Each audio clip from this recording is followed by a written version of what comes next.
दोस्तों, जिस पति ने 7 फेरे लेकर पत्नी का साथ निभाने की कसम खाई थी, उसी ने एक दिन पूरे गांव और पंचायत के सामने अपनी पत्नी का हाथ उसके प्रेमी के हाथ में सौंप दिया।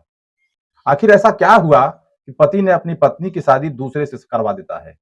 इस फैसले के पीछे छिपा सच आपको अंत तक सोचने पर मजबूर कर देगा।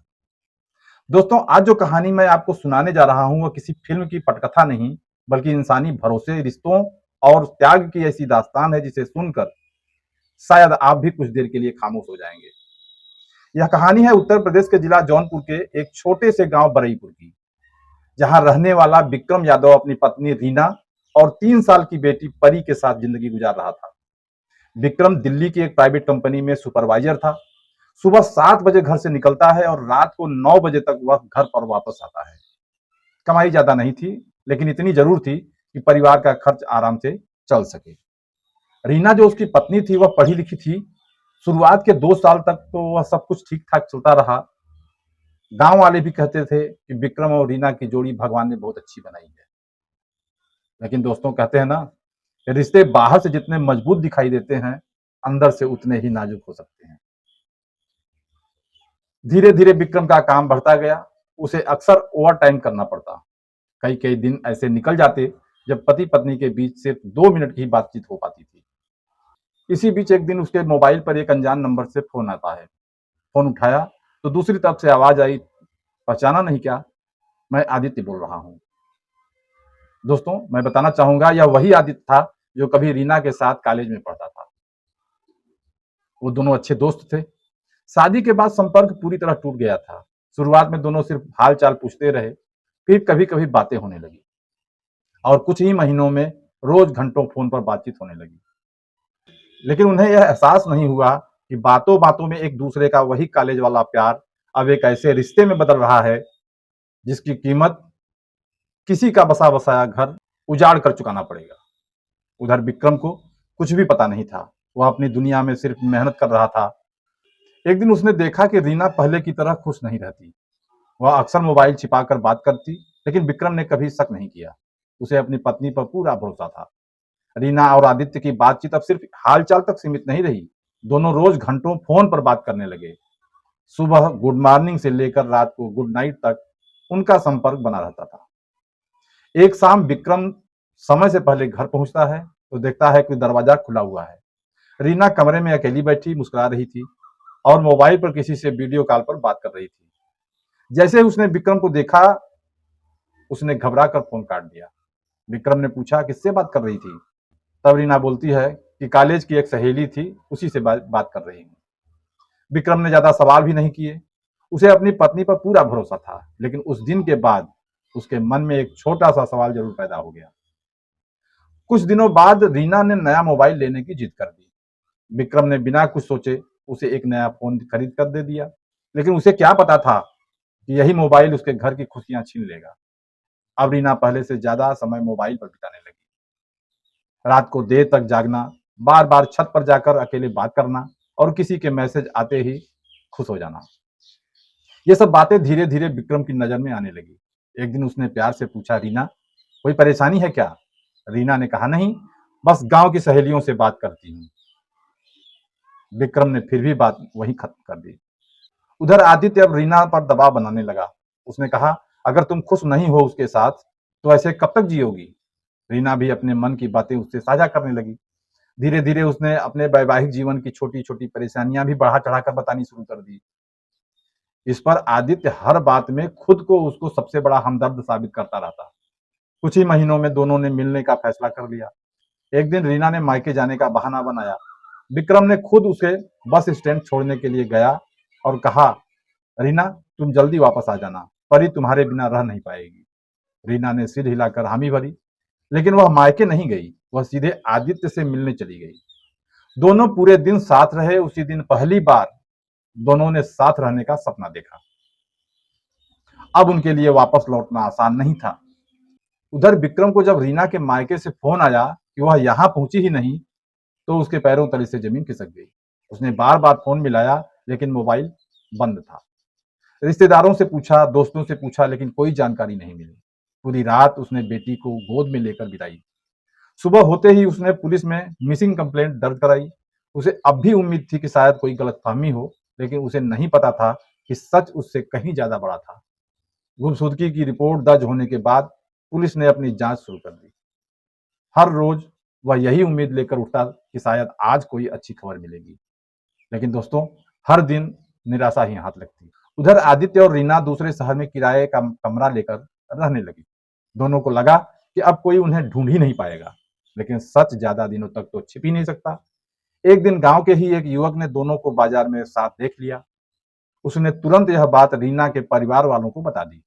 कुछ ही घंटों में दोनों परिवार आमने सामने थे। रीना के पिता ने समझाया, बेटी, जो हो गया उसे भूल जा। तुम्हारा घर है, तुम्हारा परिवार है, छोटी बच्ची है, वो वापस चली चलो। लेकिन रीना ने साफ शब्दों में कहा, मैं अब विक्रम के साथ नहीं रह सकती। आदित्य भी पीछे हटने को तैयार नहीं था।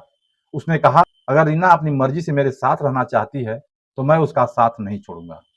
मामला बढ़ता देख गांव के सम्मानित लोगों ने पंचायत बुला ली। अगले रविवार पंचायत भवन में दोस्तों, परिवार, रिश्तेदार और गांव के कई लोग इकट्ठा हुए। सबकी नजरें सिर्फ तीन लोगों पर थी। एक तरफ विक्रम, दूसरी तरफ रीना और तीसरी तरफ आदित्य। पंचायत के मुखिया ने सबसे पहले रीना से पूछा, बेटी, किसी का दबाव तो नहीं है? रीना ने बिना झिझक जवाब दिया, नहीं, मैं अपनी इच्छा से यहाँ आई हूँ। मैं आदित्य के साथ रहना चाहती हूँ। यह सुनते ही वहां सन्नाटा छा गया। अब सबकी नजर विक्रम पर थी। लोग सोच रहे थे कि वह गुस्से में हंगामा करेगा, लेकिन विक्रम ने शांत आवाज में सिर्फ इतना कहा, अगर किसी का दिल मेरे साथ नहीं है तो मैं उसे जबरदस्ती अपने साथ नहीं रह सकता। उसकी यह बात सुनकर कई लोगों की आंखें नम हो गई, लेकिन असली फैसला अभी बाकी था। मुखिया ने कहा, अगर दोनों अलग होना चाहते हैं तो आगे की जिंदगी और बच्चे की जिम्मेदारी पर भी फैसला करना ही होगा। पूरा पंचायत भवन एक बार फिर खामोश हो गया। पंचायत भवन में मौजूद हर व्यक्ति अब अंतिम फैसले का इंतजार कर रहा था। मुखिया ने सबसे पहले विक्रम से पूछा, बेटा, अगर रीना आप तुम्हारे साथ नहीं रहना चाहती तो तुम्हारा क्या फैसला है? विक्रम कुछ पल तो चुप रहा। उसके बाद उसने अपनी 3 साल की बेटी परी की तरफ देखा, जो उसकी गोद में मासूमियत से खेल रही थी। फिर उसने धीमी आवाज में कहा, रिश्ता सिर्फ कागज या 7 फेरों से नहीं चलता, रिश्ता दिल से चलता है। अगर रीना का दिल मेरे साथ नहीं है तो मैं उसे रोककर क्या करूंगा? पूरा हाल सन्नाटे में छा गया। इसके बाद मुखिया ने रीना से पूछा, तुमने अच्छी तरह सोच लिया है? आगे चलकर तुम्हें इस फैसले का पछतावा भी हो सकता है। रीना ने बिना किसी हिचकिचाहट के कहा, मैंने बहुत सोच समझकर फैसला लिया है। अब मैं आदित्य के साथ ही अपना जीवन बिताना चाहती हूँ। अब बारी आदित्य की थी। मुखिया ने उनसे पूछा, क्या तुम जानते हो कि रीना पहले से शादीशुदा है और उसकी एक छोटी बेटी भी है? क्या तुम जीवन भर उसका साथ निभाओगे? आदित्य ने जवाब दिया, मैं पूरी जिम्मेदारी के साथ उसका साथ निभाऊंगा। पंचायत के कुछ बुजुर्गों ने दोनों को काफी समझाया। उन्होंने कहा, एक बार टूटा हुआ घर दोबारा नहीं बसता, अभी भी समय है, सोच लो। लेकिन दोनों अपने फैसले पर अडिग रहे।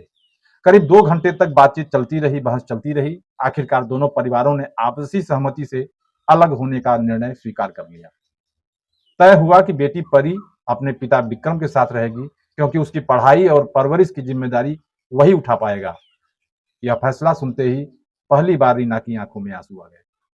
वह दौड़कर बेटी को गले लगाने लगी। परी मासूमियत से बोली, मम्मी, आप हमारे साथ घर नहीं चलोगी?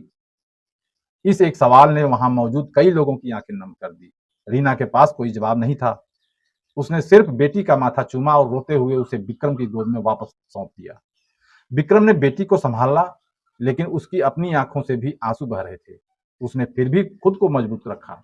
उसे पता था, आज वह पत्नी नहीं बल्कि अपनी बेटी का भविष्य बचाने की कोशिश कर रहा है।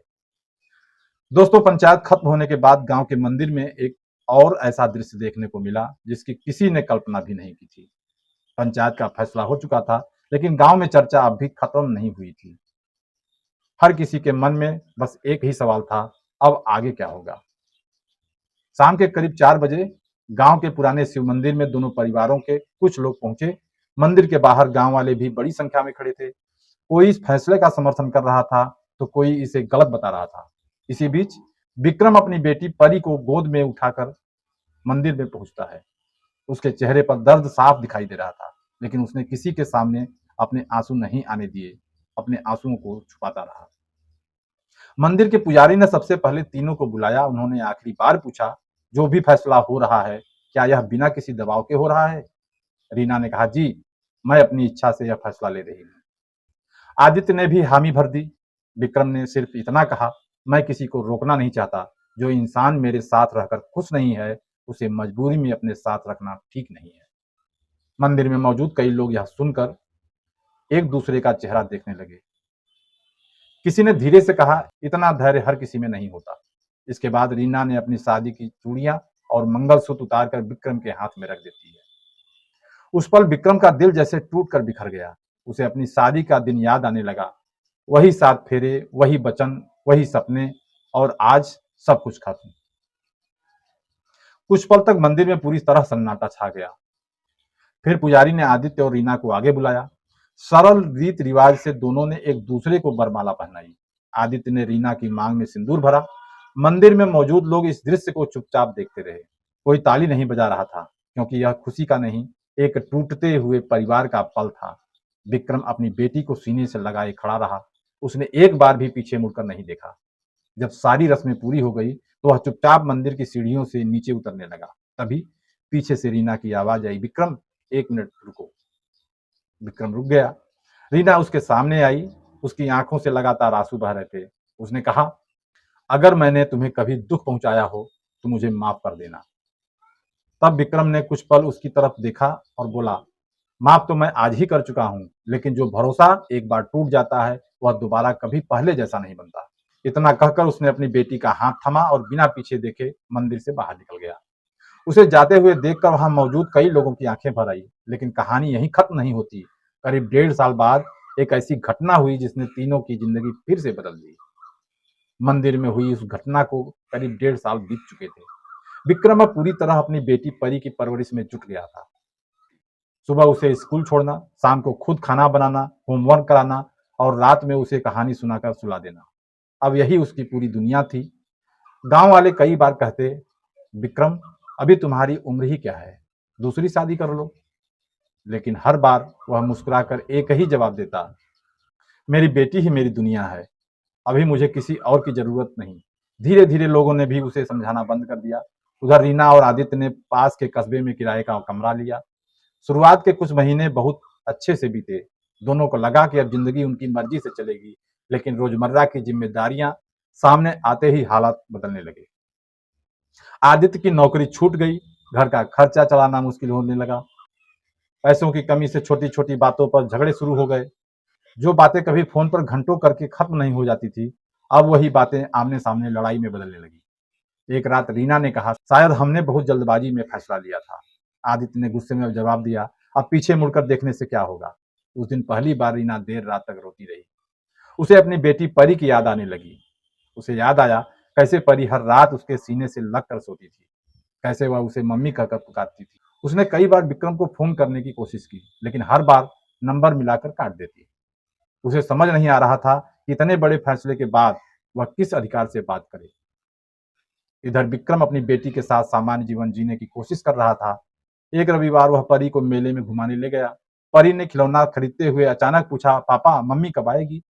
विक्रम कुछ पल चुप रहा। फिर उसने बेटी के सिर पर हाथ फेरते हुए कहा, बेटी, बेटा, कुछ लोग हमारे साथ नहीं रहते, लेकिन हम उनके लिए हमेशा अच्छा सोचते हैं। परी मासूम थी। उसे बात पूरी तरह समझ नहीं आई, लेकिन उसने फिर कभी यह सवाल नहीं पूछा। इसी बीच एक दिन रीना अचानक विक्रम के घर पहुंच गई।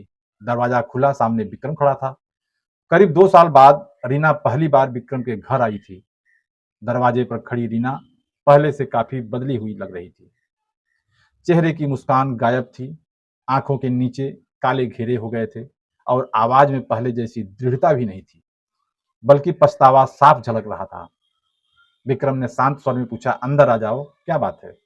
रीना धीरे धीरे घर के भीतर आई। तभी कमरे से छोटी परी दौड़ती हुई बाहर आई। जैसे ही उसने रीना को देखा, वह कुछ पल तक उसे पहचानने की कोशिश करती रही। फिर अचानक बोली, मम्मी, और दौड़कर उससे लिपट गई। रीना खुद को रोक नहीं सकी। वह फूट फूट कर रोने लगी। कई मिनट तक पूरे घर में सिर्फ सिसकियों की आवाज गूंजती रही। और कुछ देर बाद विक्रम ने पानी का गिलास उसके सामने रख दिया। रीना ने कांपती आवाज में कहा, मैं सिर्फ परी से मिलने आई थी। विक्रम ने सिर हिलाया, मिल लो, वह तुम्हारी बेटी है। कुछ देर बाद रीना ने हिम्मत जुटाकर कहा, विक्रम, मैंने जिंदगी में बहुत बड़ी गलती की। जिसे मैंने प्यार समझा था वह कुछ महीनों में ही खत्म हो गया। हर रोज झगड़े, पैसों की परेशानी और जिम्मेदारियों ने सब कुछ बदल दिया। आज समझ में आया कि घर सिर्फ प्यार से नहीं, विश्वास और जिम्मेदारियों से चलता है। कमरे में फिर खामोशी छा गई। विक्रम ने शांत होकर कहा, रीना, इंसान से गलती हो जाती है, लेकिन हर गलती का असर सिर्फ उसी पर नहीं पड़ता।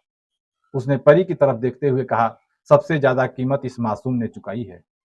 रीना की आंखों से फिर आंसू बहने लगे। उसने कहा, मैं वापस नहीं आई हूं, मैं सिर्फ माफी मांगने आई हूं। अगर हो सके तो मुझे माफ कर देना। विक्रम ने गहरी सांस ली और बोला, मैंने तो तुम्हें उसी दिन माफ कर दिया था जिस दिन मंदिर में तुम्हें विदा किया था। लेकिन कुछ रिश्ते टूटने के बाद दोबारा नहीं जुड़ते। हम अब पति पत्नी नहीं हैं, लेकिन परी की माँ हमेशा रहोगी। जब चाहो उससे मिलने आ सकती हो। रीना ने सिर झुका लिया। उसने आखिरी बार बेटी को गले लगाया। परी ने मासूमियत से पूछा, मम्मी अब जल्दी जल्दी आना। रीना ने आंसुओं के बीच मुस्कुराते हुए कहा, हाँ बेटा, जरूर आऊंगी। इतना कहकर वह धीरे धीरे घर से बाहर निकल गई। विक्रम दरवाजे पर खड़ा उसे जाता हुआ देखता रहा। इस बार उसने उसे रोका नहीं और रीना ने भी पीछे मुड़कर नहीं देखा। दोनों जानते थे अब उनकी मंजिलें अलग अलग हैं, लेकिन एक रिश्ता ऐसा था जो हमेशा उन्हें जोड़ कर रखेगा, अपनी बेटी का रिश्ता।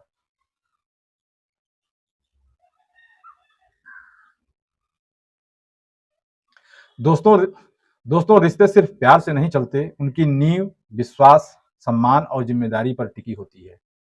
दोस्तों रिश्ते सिर्फ प्यार से नहीं चलते, उनकी नींव विश्वास, सम्मान और जिम्मेदारी पर टिकी होती है। एक गलत फैसला सिर्फ दो लोगों की नहीं, पूरे परिवार की जिंदगी बदल सकता है। अगर किसी रिश्ते में परेशानी हो तो उसे बातचीत से सुलझाने की कोशिश कीजिए, क्योंकि कई बार एक पल का फैसला पूरी जिंदगी का पछतावा बन सकता है। इस कहानी पर आपकी क्या राय है, हमें कमेंट करके जरूर बताइएगा। अगर चैनल पर नए हैं तो चैनल को सब्सक्राइब कीजिए, लाइक कीजिए, दोस्तों में शेयर कीजिए। मिलते हैं किसी नेक्स्ट वीडियो में, तब तक के लिए नमस्कार।